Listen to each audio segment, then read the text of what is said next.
దయచేసి అందరూ కూడా ఇంకో విషయం గమనించాలి. 2019లో అధికారంలో రాగానే 3,000 రూపాయలు చేస్తానని చెప్పని జగన్మోహన్ రెడ్డి ప్రజలందరినీ కూడా ఎన్నికలు అయిన తర్వాత ముఖ్యమంత్రి పదవి చేపట్టిన తర్వాత మోసం చేశాడు. 3,000 రూపాయల పెన్షన్ ఒకేసారి వాళ్ళకి ఇవ్వకోకుండా సంవత్సరానికి 250 రూపాయలు చెప్పిన 5 సంవత్సరాల పాటు 1000 రూపాయలు పెంచిన పరిస్థితి చేశాడు. ఇప్పుడు మళ్ళీ ఆయన పెట్టినటువంటి మేనిఫెస్టోలో 3,500 రూపాయలని పెన్షన్ చేస్తానని చెప్పని వాళ్ళు ప్రకటించాడు.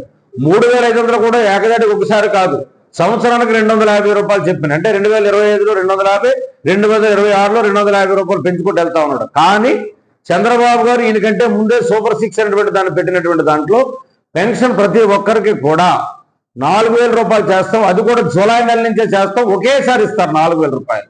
ఆల్రెడీ గడిచినటువంటి 3 నెలల కాలంలో కూడా వాళ్ళు నెలకు వచ్చేసరికి 1,000 రూపాయలు పెండింగ్ ఉంది కాబట్టి ఆ 3,000 రూపాయలు ప్లస్ జూలై నెలలో ఇచ్చే 4,000 కలిసి 7,000 రూపాయలు కూడా ఒకేసారి ఇస్తానని చెప్పని చంద్రబాబు